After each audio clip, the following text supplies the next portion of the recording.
Indépendance totale. 7h, 10h sur Radio Courtoisie, ligne droite, Baudouin-Wisselman.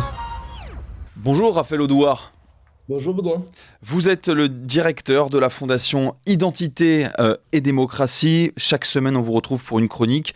Et cette semaine, un nouveau scandale éclabousse le Parlement européen. Une nouvelle affaire de corruption. De quoi s'agit-il ? Bien, en fait, il y a quelques jours, la presse belge a révélé que la police avait découvert environ 280 000 euros en liquide au domicile de Hugo Le Maire, qui est le fils de la députée socialiste belge Marie Arena. Donc, bien sûr, il faudra attendre les résultats de l'enquête pour savoir exactement de quoi il s'agit, mais la plupart des experts s'accordent pour dire que cet argent est lié à une des plus grandes affaires de corruption qui a éclaboussé le Parlement européen ces dernières années, qui est le Qatargate. En effet, les noms d'Hugo Le Maire et de sa mère Marie Arena avaient déjà été cités à plusieurs reprises lors de cette affaire. Et lors du Qatargate, on avait déjà découvert des sacs d'argent liquide chez plusieurs députés européens. Ouais, on se rappelle de ces sommes accumulées chez des eurodéputés grecs, hein, c'est cela. Est-ce que vous pouvez rappeler en quoi consiste le Qatargate ? En effet, en décembre 2022, il avait été révélé que le Qatar avait dépensé des centaines de milliers, voire plusieurs millions d'euros en fait, auprès de députés européens pour influencer leur vote, pour faire en sorte que ces députés européens prennent des positions favorables au Qatar, notamment sur la question des droits de l'homme et du respect des droits de l'homme au Qatar. Donc pour l'instant, on parle d'environ 1,5 million d'euros en liquide qui a été découvert chez plusieurs députés européens.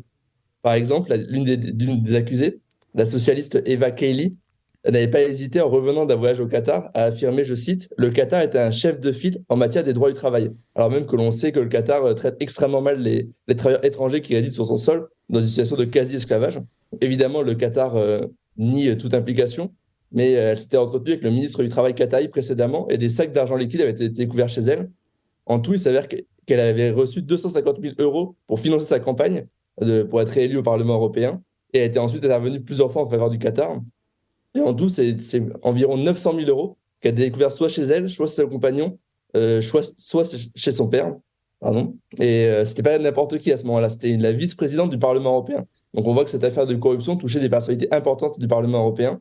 Et ça a été la première à tomber, mais ensuite on s'est rendu compte que c'était pas juste quelques élus isolés, que c'était vraiment un réseau qui existait. Donc c'est Pier Antonio Panzeri qui était un peu le chef de ce réseau. C'était un député socialiste italien.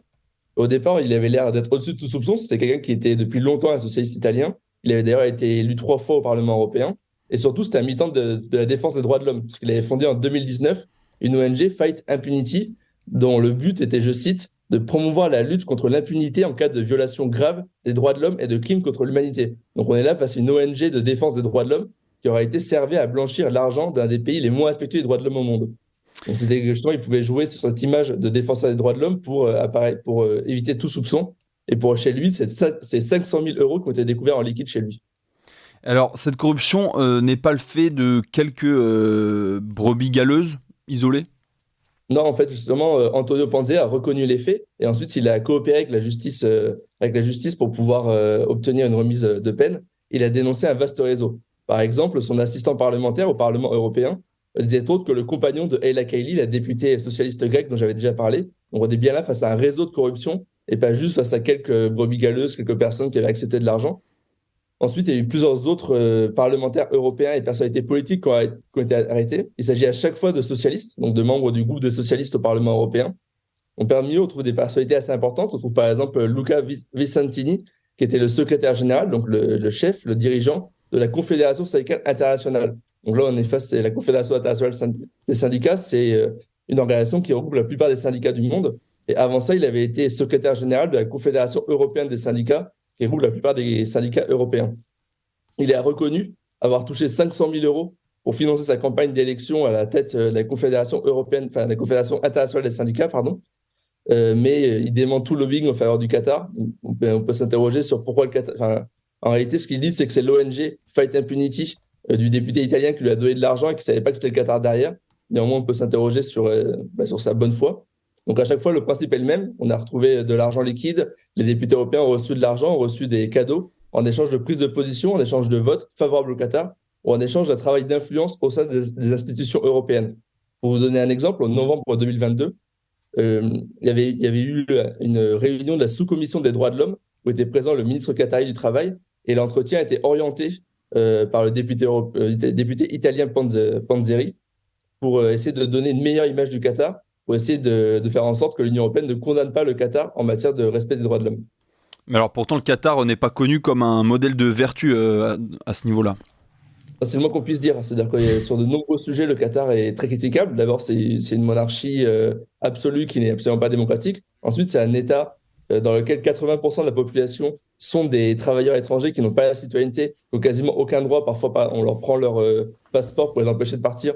Et on a vu au moment de la Coupe du Monde que plusieurs milliers d'entre eux étaient morts sur les chantiers pour construire les stades pour la Coupe du Monde. Ensuite, c'est un État islamiste qui pratique un islam rigoriste, qui ne respecte pas les droits des femmes, qui ne respecte pas les droits des minorités, notamment des minorités religieuses. Ensuite, c'est un État très hostile envers l'Europe. C'est-à-dire qu'il y a vraiment un vrai travail de sape fait par le Qatar, notamment par le biais de sa chaîne Al Jazeera et du média en ligne AJ+, qui est la branche en ligne d'Al Jazeera, et qui va relayer le pire du wokisme, le pire du discours anti-occidental, anti-français sur Internet. Mais il soutient dans le même temps les islamistes. C'est-à-dire que le Qatar soutient à la fois des AJ+, qui a un discours woke, et des islamistes, comme les frères musulmans, et est accusé régulièrement de soutenir des groupes terroristes djihadistes armés, notamment en Syrie. Et cette influence du Qatar ne concerne pas que des parlementaires européens, il y a vraiment un travail d'influence du Qatar qui se fait, même si à chaque fois, évidemment, le Qatar nie toute implication. C'est-à-dire qu'ils vont avoir un travail d'influence auprès de politiques, auprès du monde sportif, auprès d'universitaires, auprès de dirigeants d'entreprises même. Il y a eu l'exemple de Tariq Ramadan, qui avait reçu plusieurs dizaines de milliers d'euros du Qatar pour défendre ses positions proches de l'islamisme. Donc on est là face à une triple immoralité. D'abord, on a des députés européens qui ont accepté de l'argent, donc étaient corrompus en fait, qui ont accepté de l'argent pour modifier leur vote. On est face aussi à des députés européens qui ont accepté, alors même qu'ils étaient censés être socialistes, défenseurs des droits de l'homme, progressistes, de l'argent de la part d'un État extrêmement dur, extrêmement non respectueux des droits de l'homme. Et enfin, c'est des députés européens censés défendre les intérêts des Européens qui acceptent de l'argent de la part d'un État qui est un ennemi de l'Europe affiché.